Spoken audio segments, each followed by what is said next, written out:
Assalamualaikum and good afternoon everyone. I am AFZA, the CEO of Power Road Sendirian Berhad. Alright, before we start the meeting, I would like to thank all of you for joining us in the meeting today. Present in the meeting today is AININ SABIHA, SCIMB Islamic Bank representative, Hello, thank you for including me to be an assist in this meeting. Hope you guys are doing well. and NURIN SYAZWANIE as our financial manager, Hello. Hello to everyone. and Afifah Zuhairah as the representative of Power Road Berhad shareholders. Assalamualaikum and hello everyone. I apologize for any inconvenience. Okay, so let me brief you again about the current situation. As we all know, our agenda in this meeting today is whether we can apply for the loan from CIMB Bank to make an investment in our new project. And I have required a financial manager to explain in detail on our financial position. I have distributed the agendas. May I know if any matter arises? No, Miss AFZA. Alright, anyone else? If not, then let's begin. Allow me to ask something before anything else. Thank you for inviting me in this meeting to have a say in this company. I would like to know the details of the financial analysis ratio for this company's profitability ratio for the year 2021. So can I know the details of the ratio? Thank you for the inquiry, Ms. Afifah. I will connect you with our financial manager, Ms. NURIN, to explain in detail on those ratios. Alright, thank you. Allow me to present our financial analysis. Before that, please let me know if my connection lost. Let's get started. So as you can see in the slide, for the liquidity ratio, the current ratio, as you can see, is increasing in 2021. Is about 0.47 times better than 2020. And whereas for the quick ratio, the year 2021 is better compared to 2020. And for the net working capital, we have a bit loss, about 16 million ringgit Malaysian. Next, as you can see, we have the efficiency ratio. So the average collection period for 2021 is getting slower. So the firm could recover back the cash from its credit sale slower than 2020. And the inventory turnover for the year 2020 is about 4.82 times, and it's lesser than 2022, which is 5.95 times. For the fixed asset turnover, it's a slightly decrease. So for 2021, it's 1.16 times, and for 2022, it's 1.52 times. And for the total asset turnover, it's also decreasing in 2021, about 0.87 times, and 2020 is about 1.03. Now for the leverage ratio, so the debt ratio and the debt for equity ratio has decreased from the year 2020 to 2021, where the height ratio indicates high risk and high borrowing respectively. The time interest earned by the company in the year 2020 is 5.09 times higher than the year 2021. And last but not least, profitability ratio. The gross profit margin increases from the year 2020 to 2021, and it indicates for every 1 ringgit sale from the company is making a profit of 98.78 cents after deducting direct costs.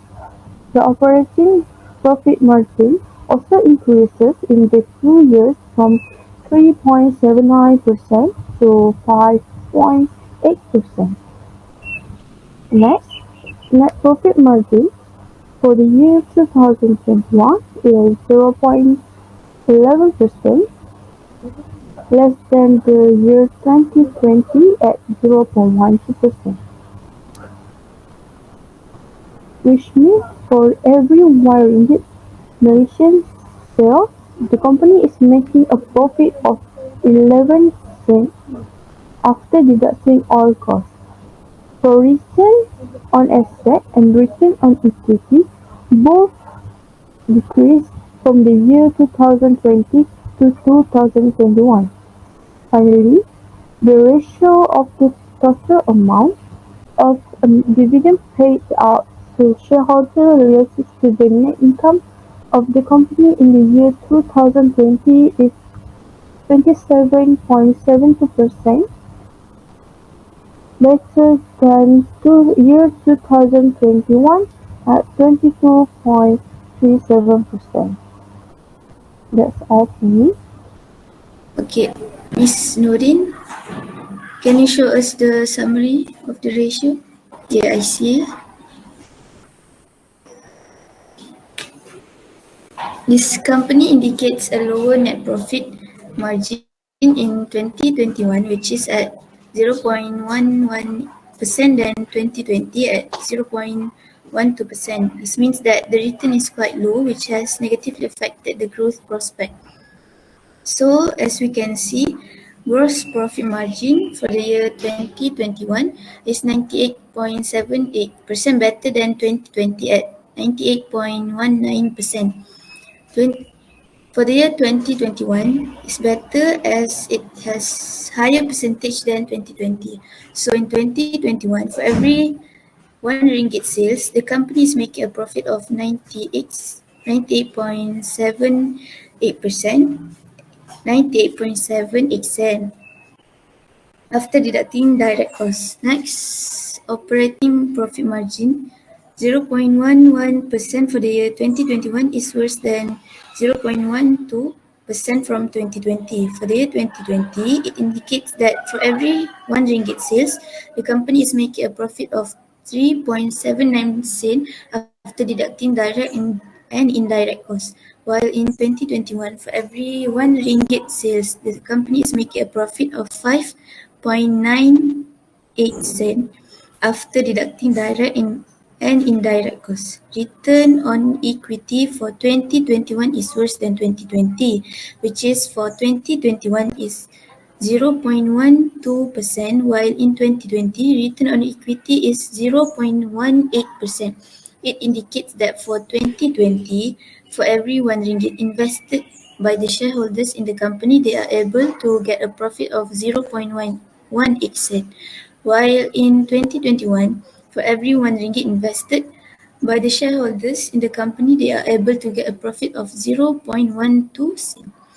The ratio of the total amount of dividends paid out to shareholders relative to the net income of the company is at 22.37%. It shows that 2020 is better than 2021. Correct me if I'm wrong. Then the financial analysis also reveals that Power Root Berhad has return on assets decreases from 2020 at 0.12% compared to 2021, which is at 0.17%. It indicates that for every 1 ringgit invested in the assets, your company is able to generate 0.10 cent for the year 2021. Based on this situation, how can I gain profits? Alright, in that case, we are planning to make a new project in the next 3 months. So after the discussions I had with the company board members, we surely believe that our company will gain more profits to increase the shareholders' wealth and also profits. because I have taken into consideration on the goal of shareholders, which is wealth maximization and a long-term goal achieved by many short-term decisions to maintain or exceed the expected value of shareholders. Hence, I trust that if the project runs smoothly, the company will get the shareholders their part of the company's wealth, and surely we will surpass the company's performance. So I am hoping that you can put your trust on the company in the upcoming months, and we promise that we will not disappoint you again. Okay, then this will be the best lesson for this company, and I believe that you can improve this mistake of your company. Another thing, thanks for your hard work on this. May your company do well in future. I have taken note of this matter and I appreciate your cooperation. Thanks, Miss Afifah. So, what is your suggestion, Miss Ainin? What is your opinion on our leverage ratio? And can we apply for a loan from CIMB Bank to invest in power company? Alright. Okay, as you can see in the presentation and what has been said by the financial manager, power Berhad debt ratio in 2021 is 23.72%, less than in 2020 at 32.62%. It indicates that 23.72% of the firm's assets are financed by borrowing in the year 2021. Therefore, the debt ratio in 2021 is better than 2020. This company has a high percentage on debt ratio in 2020. Next, net to equity ratio for the year 2021 is 31.10%, which is lower than 2020. 48.41%, it shows that in 2021, 31.10% of the firm's capital are from borrowing. So if the borrowing is high, interest payment will be high and it will give less profit for the shareholders. This equity ratio shows that there is an increasing percentage of 17.31%. Lastly, for time interest earned, this company shows the worst change as the time interest earned decreasing from the year 2020 to 2021, which is on 2020, times interest earned is 67.63 times, while on 2021 is 41.70 times. In 2021, for every RM1 ringgit interest borne by the firm, it has 41.70 times of earning before interest tax to pay for it, so the firm has not enough margin of safety. While for the 2020, for every RM1 interest borne by the firm, it has 67.63 times of earning before interest tax to pay for it, so the firm has enough margin of safety. So basically, based on the performance of Powered Berhad, to prevent the company from being at risk or failing, I do not suggest the company to apply for a loan. This company has fluctuated profits but very low in amount. Therefore, I will disagree for the company to apply for the loan. Thank you. Thank you, Ms. Ainin, and all of you who joined the meeting today. I will take into considerations what has been said in this meeting earlier. I might as well get another alternative for my new upcoming projects.